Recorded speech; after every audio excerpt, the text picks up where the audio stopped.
Welcome back to the Health Physics Society's video series, Pursuing the Truth and Promoting Transparency regarding the historical foundations of the current radiation protection philosophy based on a linear no-threshold theory for cancer risk assessment. I'm Dr. John Cardarelli, President of the Health Physics Society. If you watched all 21 episodes on the history of the linear no-threshold model, you might ask, how should one make sense of these historical events which many in our field may never have known or were taught a very different history at our academic institutions? What impact has the linear no-threshold model had on society, and what should we do next to strengthen the scientific basis of radiation protection moving forward? We asked Dr. Calabrese to respond to these questions, and what he suggests may surprise you. Good afternoon, Dr. Calabrese. Good afternoon. After all we've heard about the underlying science, underlying the dose-response model that's been used in this country, all the flaws in the science, all the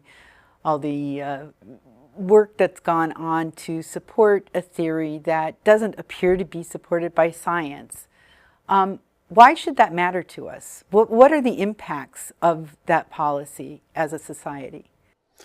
The impacts of LNT on society are pretty pervasive. And they work from government all the way to the research community, to the education community, to political frameworks, and to how the media frames questions and so forth. It's very pervasive, and it works on fear, and that's a real issue. It's very easy to play on people's fears and to be afraid of serious things such as birth defects or cancer, and nobody wants anything like that. And so it's an easy thing to get people to get worked up about and to blame others about. Does it cause us to make poor decisions? Well, I think that when you make decisions based upon fear and anxiety and trepidation, I think that's it's going to lead you down paths that you don't want to go down. I think you want to have information that's solid, that's scientific, and that's based upon scientific principles. And you know, there's a conflict between sometimes scientific principles and fear and wanting to protect yourself. And I think that those two are readily shown in the world of low-dose radiation.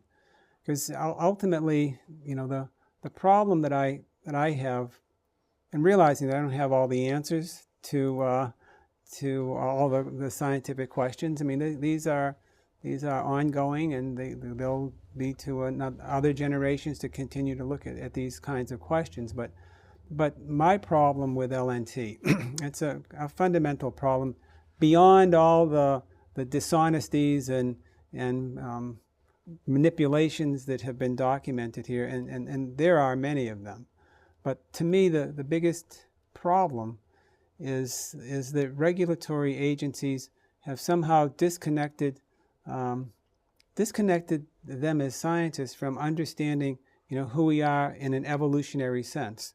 That they tend to view humans and all life as victims, and as victims unable to repair and to withstand challenges that we have. And within our biology, we have many different types of adaptive responses. And these responses, these adaptive responses, are activated by low levels of stress. And oftentimes they are upregulated to an extent that they not only just fight off a challenge that is occurring, but they can give you a benefit beyond the challenge, actually reduce the occurrence of even background damage to us. And so that, you know, when you are exposed to, you know, even though we're talking about radiation today, but when you look at very toxic substances that people are exposed to, even things like, let's say lead or methylmercury or any cadmium or a host of other sort of toxic substances. All of these agents, they evoke adaptive responses in the body. It's not that these things are nutrients. They're anything but a nutrient.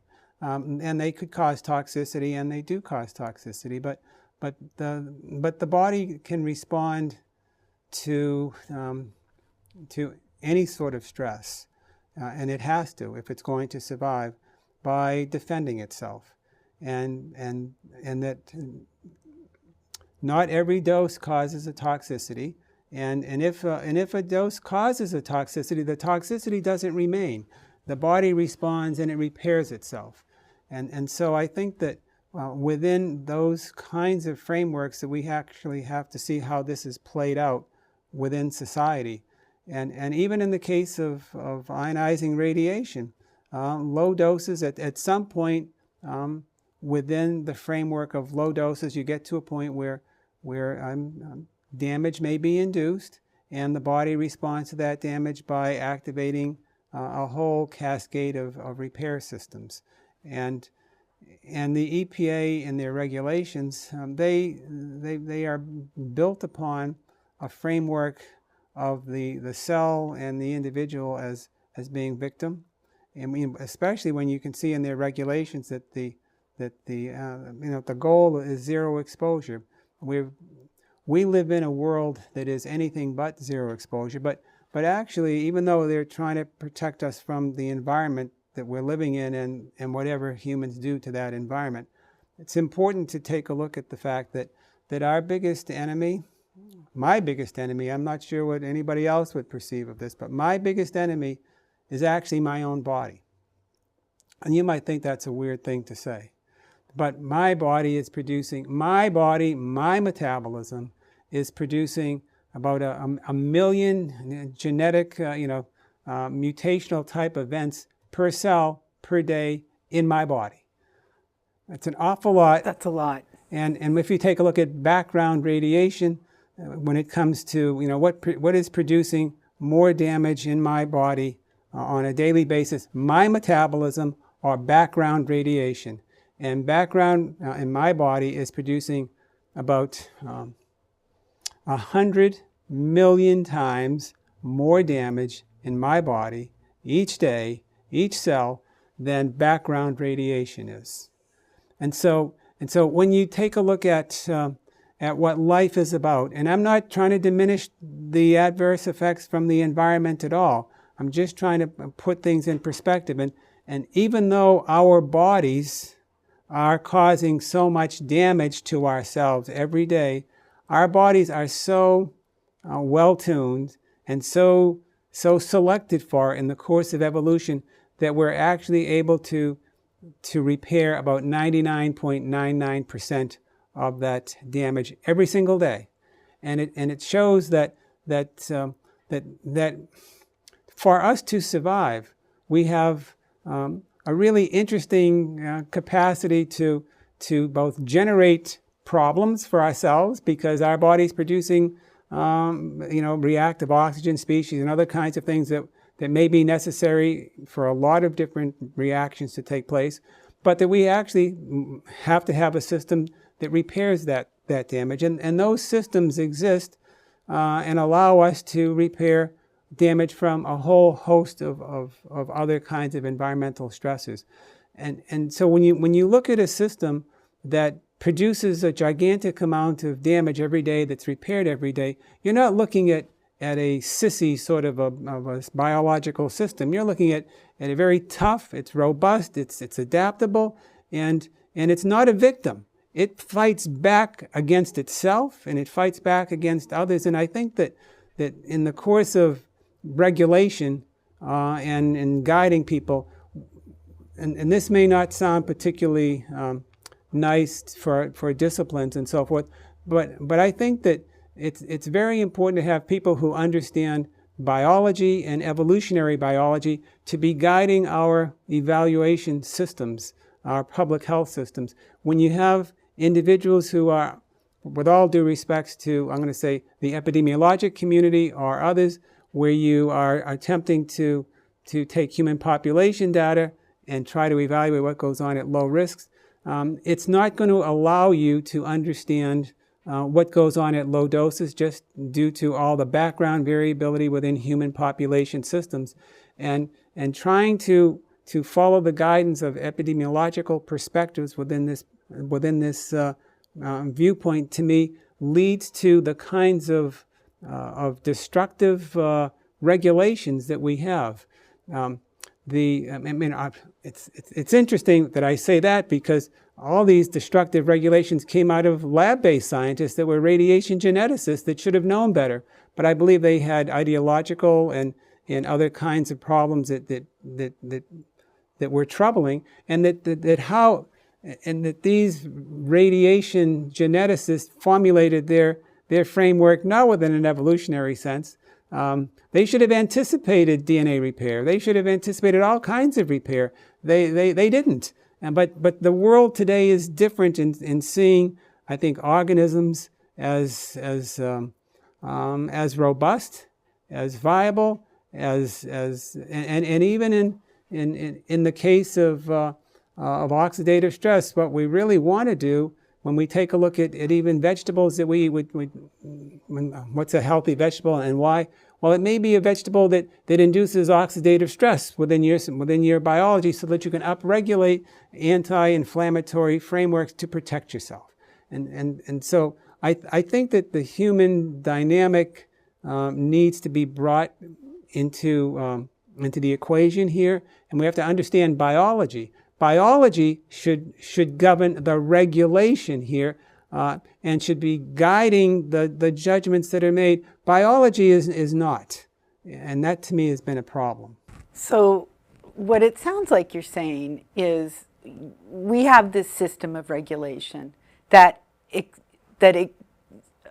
actually claims any harm is building up in us, and we are not robust beings, when in fact we are, and we have the ability to repair our bodies. And so perhaps that regulating down to zero exposure of whether it's radiation or toxic chemicals or whatever, that may not be reasonable.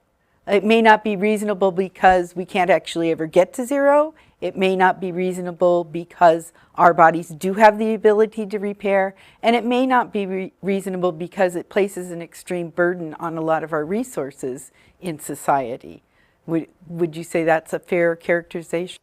I'd like to share with you an example that deals with this low-dose LNT cancer regulation from the point of view of chemical carcinogens, because the EPA deals with this all the time, and society has to deal with this all the time, and it's LNT. But when you take a look at the studies, the animal studies upon which many of these regulations are based, and they extrapolate them down to risks of maybe 1 in a million, something along those lines. If you look at the EPA acceptable level of exposure, and you count the number of molecules in a liter of water. Now, EPA is saying that this is the standard that will protect you if you drink 2 liters of water a day, every single day of your life, for about 70 to 80 years, however you want to play that one out.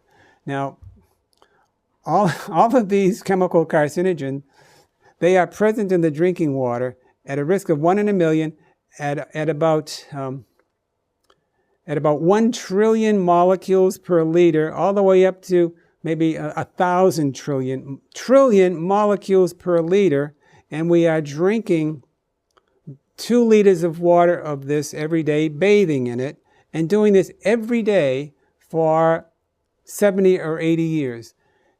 This is telling me that, in fact, there's no such thing as a linear dose-response relationship. You could be exposed to trillions of molecules every single day that you ingest, bathe in, however else, wash your hands with, whatever you're doing, and it is below a risk of 1 in a million, and you are being exposed to trillions and trillions of these.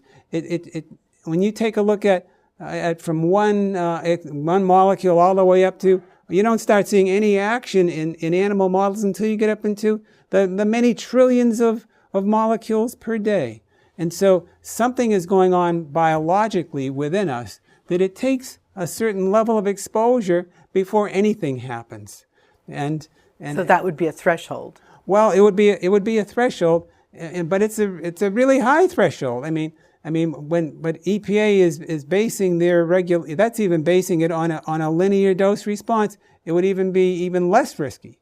And so when one takes a look at, how many molecules do you actually need to cause something, it's not 1, it's not 10, it's not 1,000, it's not 1,000,000. We're talking in the vicinity of I don't know how many trillions we're talking, even for the ones that are highly carcinogenic.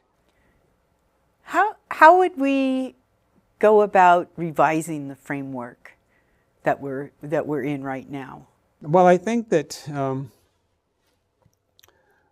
this is my view, anyways, is that I believe that there's a lot of passion that is brought to this question, and that there are people that just find it difficult to agree with each other on this, and that strongly support. And it could be for emotional reasons, it could be for scientific reasons, but for whatever reasons that they are there, fear reasons. And what I have proposed in the recent past is that I kind of recognize that, in fact, that I'm not going to convert the world to believe the way I believe. And I believe very strongly in what I think is right. Okay, so somebody's not probably going to convert me either. But what I've proposed is the following, and that is that I think you can have what I'm going to call cancer risk model optimization, and so you can bring all the players together on a common playing field and see how they fit together. And I've learned this, and that is that if you take a linear model and you take a risk number that's associated with one cancer in 10,000 over the course of, let's say, a lifetime, and given that cancer occurs in 1 out of every 3 people, that's a pretty low risk in general. And so let's say that you take that sort of a risk. Now, that's assuming that the chemical is a carcinogen or radiation. Now, if you take an animal study and you want to evaluate this, and you assume that the agent acts by a threshold and not by a linear dose response, and you do this methodology the way the EPA would do it, when you apply that, the number that I come up with is nearly identical to what a risk of 1 in 10,000 is if you assumed a linear dose response relationship. The two almost match up right on top of each other.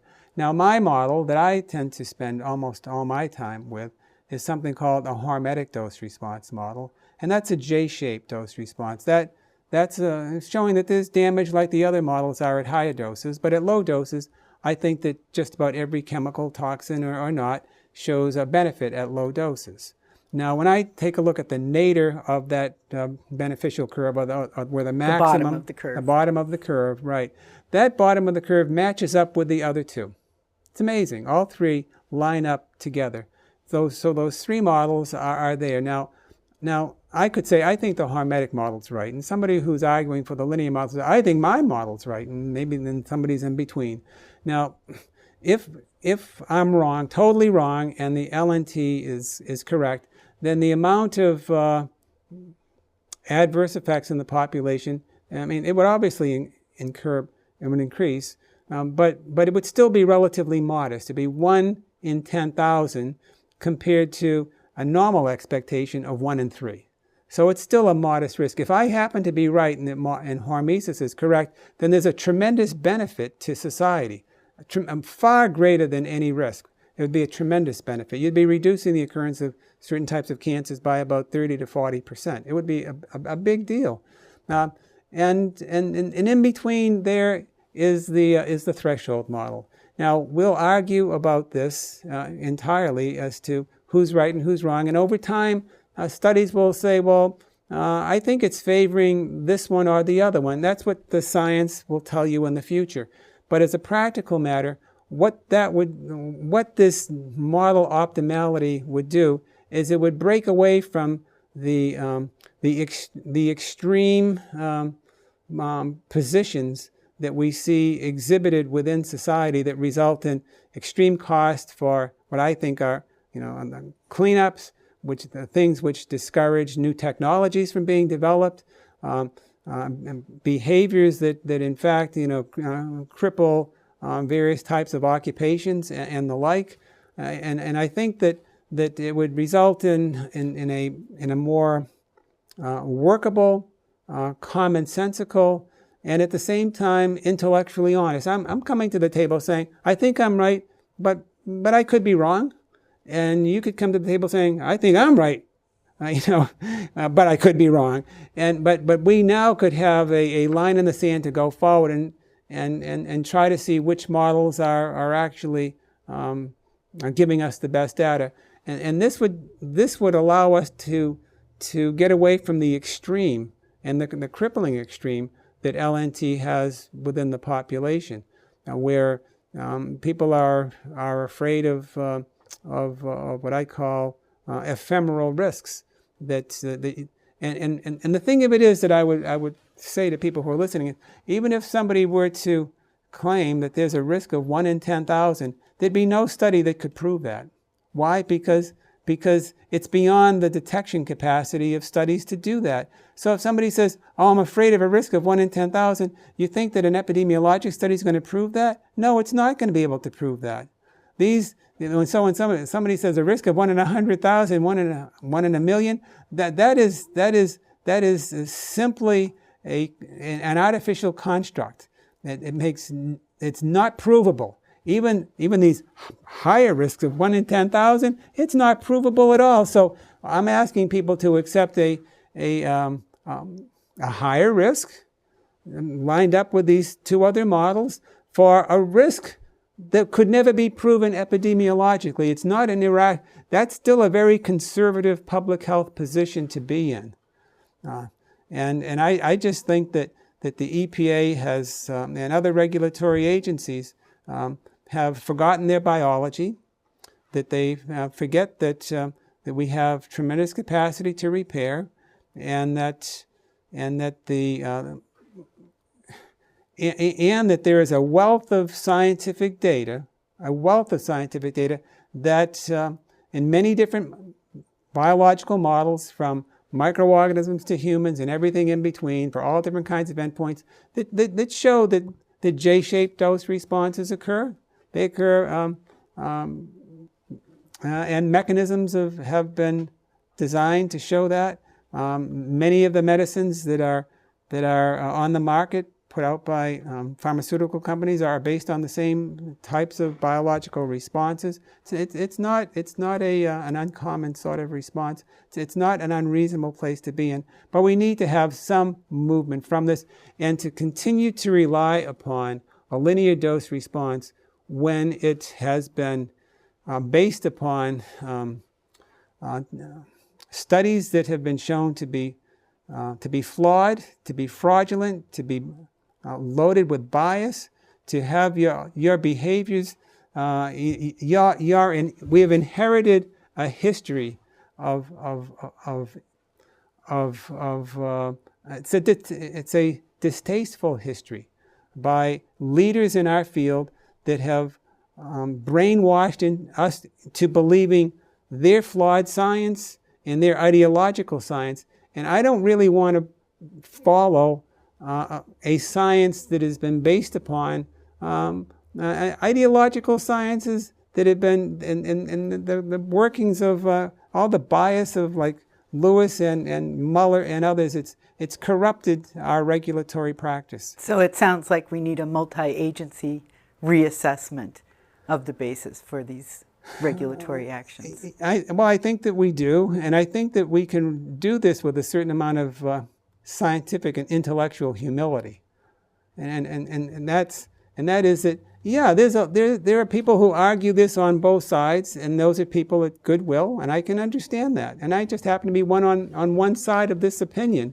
But I'm telling you what we were handed to by our grandfather, so to speak, scientists, was fraudulent, and that we can go forward with a compromised situation that brings together opponents, and that's not a bad thing to have people who disagree. I think that's a good thing to have people disagree, and we have a compromised situation with model optimality, and go forward and see which models win.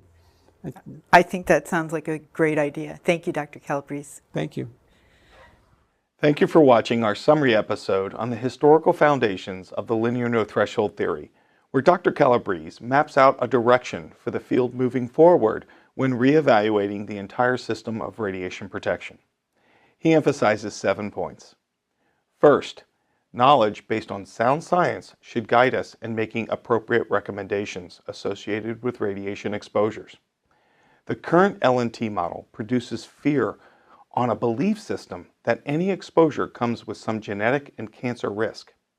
The science presented in this video series does not support that belief system. Second, future recommendations, guidance, policies, and regulations associated with radiation exposure should be based on an evolutionary biology principles, one that accounts for natural repair mechanisms of the human body. Why?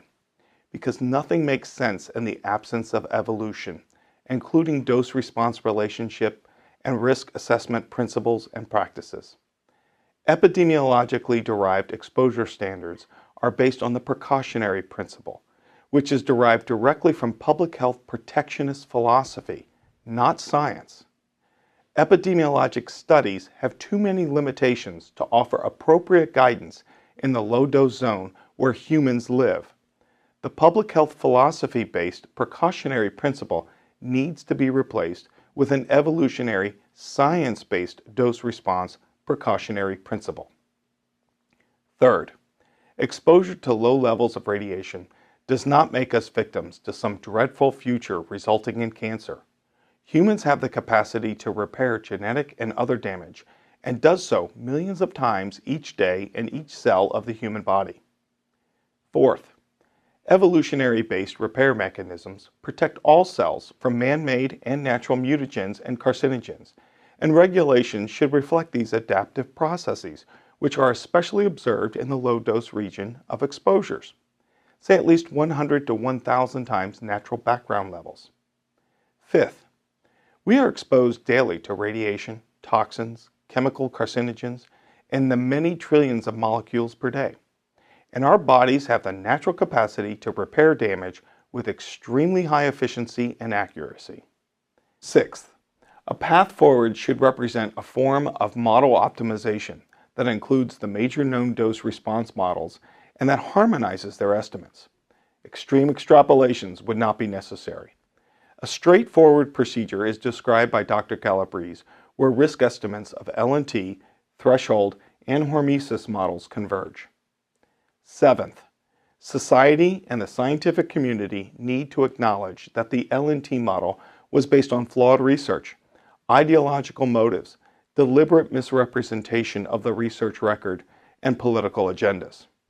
History has shown that the L&T model promotes unfounded fear, resulting in enormous societal and economic costs.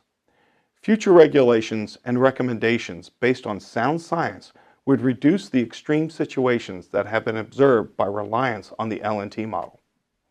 Moving forward, these 7 points will help the radiation protection community strengthen future recommendations by relying on a stronger scientific foundation. The evolutionary-based version of the precautionary principle will be protective for the general public and provide the foundation for regulatory actions based on sound science. The HPS is a trusted source of radiation information. We're a scientific organization, and as is offered with the scientific peer review process, viewers are encouraged to send comments or suggested corrections to factcheck@hps.org, and be sure to include your sources so that we may correct the record if necessary. If any changes are made, they will appear at the end of this episode. Please visit our Ask the Experts website to ask questions or seek answers to common radiation-related questions, and view our fact sheets. We also have official position statements that can be found at hps.org. Finally, if you wish to join the Home for Radiation Protection Professionals, please visit the link below. We welcome you.